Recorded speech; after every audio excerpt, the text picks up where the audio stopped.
Brazil Portugal ওরা তো এক দলই, ব্রাজিলের আসলে সব দলই সাপোর্ট করে, আর্জেন্টিনার বিপরীতে যে দল থাকে ব্রাজিল ওই দলই সাপোর্ট করে। আসলে ভালো প্লেয়ারদেরকে সবারই ভালো লাগে, আমাদেরও ভালো লাগে, আমরাও চাই রোনালদো একটা ভালো পারফরমেন্স করুক, ভালো প্লেয়ারদেরকে পছন্দ করাটাই স্বাভাবিক। মেসি সম্পর্কে আসলে কিছু বলার নাই, মেসি অল টাইম গ্রেট, আসলে ওর ব্যাপারে আসলে কিছু বলার নাই। আর রোনালদো আর মেসির ভিতর তফাৎটা কি এখন আর আসলে এই জায়গায় নিয়ে কম্পেয়ার করার মতো কিছু নাই, মেসি বেস্ট।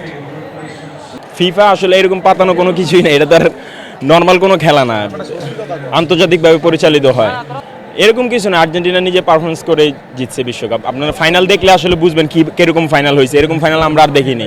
পেনাল্টি আপনি ফাউল করলে পেনাল্টি হবে না, আপনি ডি বক্সে গেলেন, আমি আপনাকে হাত দিয়ে ফালাই দিলাম, পা দিয়ে ধাক্কা দিয়ে ফালাই দিলাম, পেনাল্টি তো দিবে, যেটা নিয়ম দিতে হবে।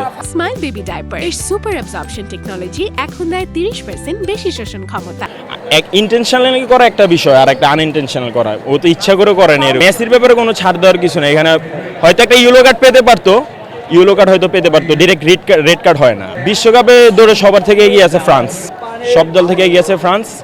আর ফ্রান্সকে বিট করার মতো দল আমার মনে হয় মরক্কো ছাড়া, মরক্কো যে এরকমভাবে ফুটবল খেলে ফ্রান্সকে আটকাই দিলে মরক্কোই দরকার। আর্জেন্টিনাও মানে আপনার ফ্রান্সকে ফাইট করতে হলে ফ্রান্সকে আগে গোল দিয়ে দেবো 2-3টা, আবার 2-3টা খাইতেও পারে, মানে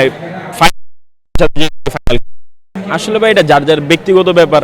আমরা যে নেইমারের দেখতে পারি না এরকম কিছু না, আমরা নেইমারের খেলা অবশ্যই পছন্দ করি, ব্যক্তিগতভাবে অ্যাটাক করে ব্রাজিলই বেশি। আমরা যে নেইমার পারে না এইগুলো আমরা কিছু বলি না, সবাই ভালো প্লেয়ার, ওরা মেসি নেইমার ওরা তারকা ফুটবলার।